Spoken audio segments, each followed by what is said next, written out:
Акция проходит уже несколько дней. К точке раздачи еды со всего города съезжаются люди, лишившиеся средств к существованию во время карантина.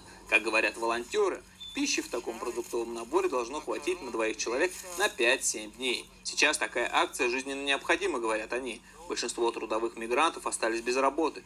У многих нет каких-либо сбережений, чтобы пережить этот кризис. Кому-то удалось улететь на родину, ну а кому-то нет. Работали на рынке. Рынок закрылся. 22 марта хотели уехать на родину. Самолеты перестали летать. Билеты у нас в карманах остались. Даже деньги не вернули. Денег, чтобы купить продукты, нет. Нас в таком положении 10. Увидели объявление ребят о помощи. Решили воспользоваться. Спасибо организаторам. Махматхон волонтер, он уже несколько дней стоит на раздаче. Он рассказывает, что несмотря на то, что они хотят выручить попавших в беду мигрантов, помогают они всем без исключения. Продуктовые наборы получают и нуждающиеся жители близлежащих домов, в основном пенсионеры. Хочу, чтобы наши, соответственно, таджики, узбеки, ну, без разницы там кто, да, кто нуждается в нашем помощи, обращайтесь к нам, наш адрес Шоссейная, 22.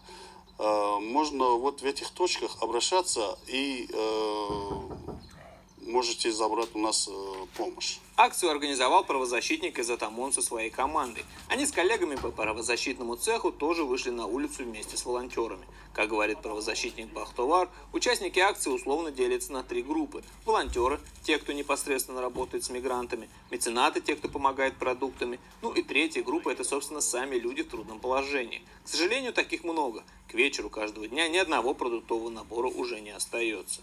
Ну, в основном они работали в клининговых компаниях, сейчас везде почти что закрыто, поэтому у них вот-вот начинается трудный момент, поэтому очень надеемся что это скорее заканчивается, и на положительный результат просто надеемся, что доктора, врачи придумают что-нибудь выйти с этой ситуации.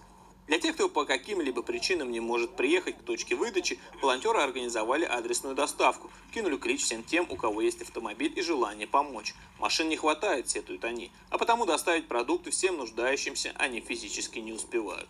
На первый адрес у нас помощь была, там инвалид, помогли, привезли. На второй была наши земляки, женщины, не смогли они нам приехать, мы сами привезли. Там день некоторые на 10 адресов, 5 адресов, некоторые на 20. Вот сегодня с 11 утра, уже почти 5 часов, мы занимаемся помощью. С каждым днем нуждающихся будет становиться все больше, говорят волонтеры. Даже у тех людей, у кого были сбережения, они заканчиваются. Все ждут окончания карантина и скорейшего выхода на работу. Ну а пока продукты будут раздавать всем нуждающимся. До тех пор, пока спонсоры будут готовы за это платить. Муса Казаков специально для программы «Настоящее время. Азия. Россия. Москва».